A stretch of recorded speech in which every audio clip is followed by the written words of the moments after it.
I don't know, Doctor.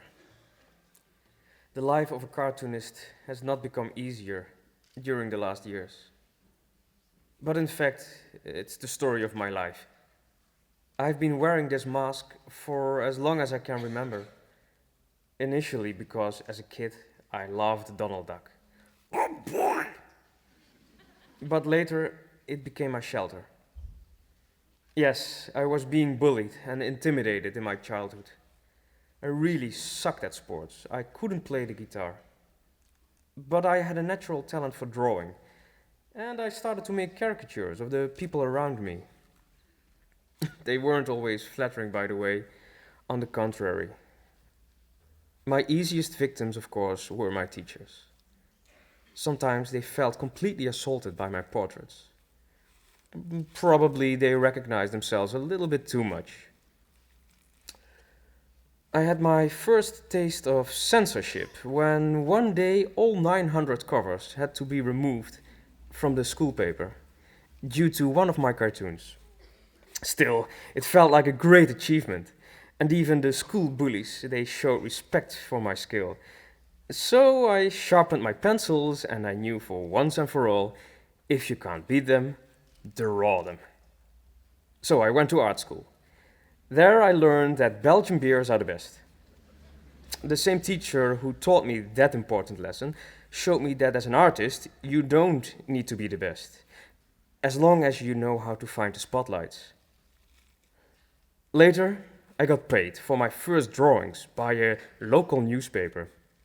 Cartoons illustrating readers' questions like, why does a cat say meow? How big is the universe? And of course, the typical Dutch question, why is the sky gray? On May the 6th, 2002, the well-known Dutch politician Pim Fortuyn was killed. The country was in shock, just like me, and I made a cartoon that I showed to the editor-in-chief. He liked it, and so my first political cartoon ever was published. A few days later, I made another one about the general election. This time the local newspaper had no space. They advised me to sell it to another paper, so I faxed it to all major national newspapers. Yeah, I faxed it. Hey, this was 2002. One of them, NRC, responded and published it. What a great time was that! Everything was starting to happen. In short time, my work was being published not only in the best newspaper in the Netherlands, but also in Belgium, and incidentally in other foreign newspapers. You know, it's awesome to get money for your bittersweet view on everyday stupidities. I felt comfortable with the role of being a kind of joker who is allowed to criticize everything. But times are changing, Doctor. After the killings in Paris, my audience collectively changed their names into Charlie. My response was, as always, making cartoons. But this time I also found myself in the position of spokesman for the freedom of speech. For whatever that means. Of course, all those Charlies sincerely stood for the right to publish provocative cartoons, as long as they are about other Charlies. Plus, being Charlie is one thing, but that doesn't give you the right to make provocative cartoons. You know, they had it coming, those French. But yeah, je suis Charlie. So, Doctor, where does that leave me? The fool with his pencils, who believed their sharp points would always be tolerated with a smile.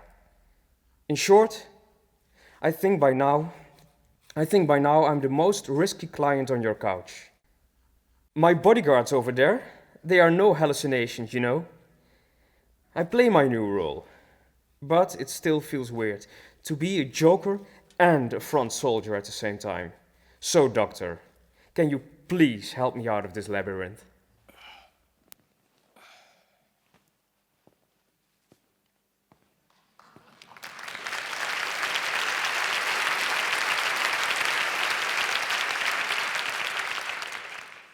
He's right, you know.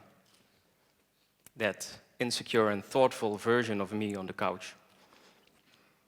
He's the part of me that doesn't want to get hurt. but he knows that the aggression can turn towards him at any time.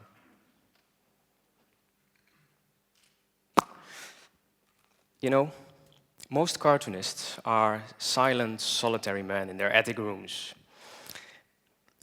frustrated about the fact that their first comic book never was published. But I appear to be a different kind, one with a big mouth. And in that case, you're very welcome in television and radio shows. I figured out how to act in a competent, convincing way, just like all morons do who are invited in talk shows. Talk fast, overrule everyone, make fun of everything, show a serious and thoughtful and sensitive side every now and then. And you're the winner on TV. But society is changing. Thanks to the social media, not only me, but every nitwit can have an outspoken opinion about almost everything. Mostly those who don't read and who don't analyze the actual facts. They show the most and loudest of them all. And they all have all the answers. My cartoons contain no answer to any question. They don't even need to be based on actual facts. Most of the time, I'm already very happy if I meet my deadline. But seriously, if a cartoon should be anything at all, it's the starting point of a reflection, of a discussion. What I want, first of all, is you to think. But in order to be able to think at all, you might want to consider to slow down. Stop for a moment. Don't turn that page immediately. Don't like, share, retweet, call me names without at least thinking. Wonder for a moment, what is that cartoon trying to tell me? Most of the time you don't. You want it all? You want it now? You certainly don't want a cartoon to hurt your feelings, do you?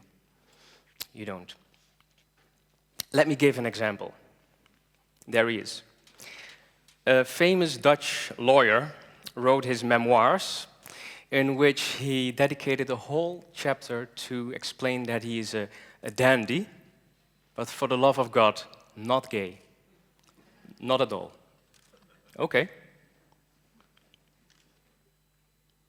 You have to know that this lawyer is being constantly accused of defamation by his former clients. But he's not gay.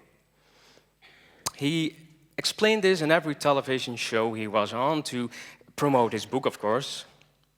But did this lawyer stop for a moment and think about what this cartoon is trying to say about lawyers like him, famous lawyers who seem to be more concerned with their image than their work ethics? What do you think? Nope. Instead, he took me to court.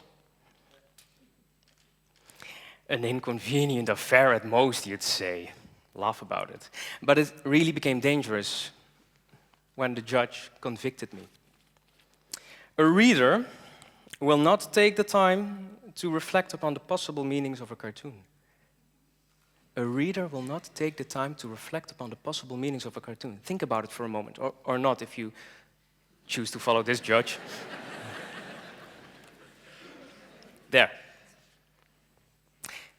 This is dangerous, not only for me, but for all satirists, because if even a judge follows the immediate impulse without reflection, that means that every devil's advocate, the role of every devil's advocate is at risk. If a cartoonist is only allowed to make easily digestible fast food, then there's absolutely no future for satire in general.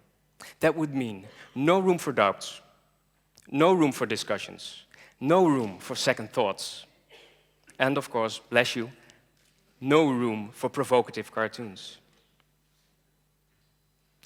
Thank God, the Court of Appeal was more realistic, and now I have my pencils back again. Hooray for the freedom of speech!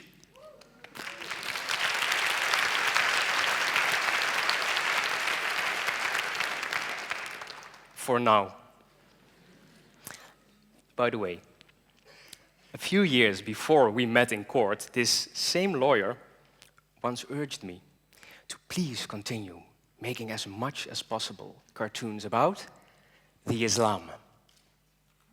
One could say he was Charlie long before it was fashionable. But seriously, it makes me wonder. Should it be really me on that couch? Should it be really me who needs medication to calm down? Is it me who lost contact with reality?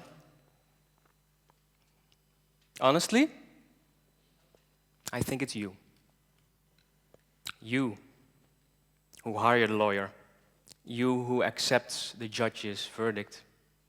You who's able to formulate an opinion about Charlie, Mohammed, Aylan, Jesus, and the Pope in a tweet of 140 characters. You who should stand up instead of changing your profile picture into Je suis Charlie, because you are not Charlie. In my case, it's all clear. Je suis Ruben, hopping from hype to hype, pushing the limits, walking the thin line, like an elephant sometimes perhaps, not afraid to make collateral insults, turning enemies into friends, and even more the other way around. In short, doing everything that a cartoonist should be able to do in a free society. I'm your canary in the coal mine. If I stop breathing, you're next. You are the one who has the responsibility. You create this world as it is. And no, my friend, you don't need to come up with a tweetable answer to every question you come by. Whoops, you know what the music means? Our time's up. So, next time when you see a cartoon, give yourself the time. Let it sink in. And don't hesitate to hesitate. Good luck with it.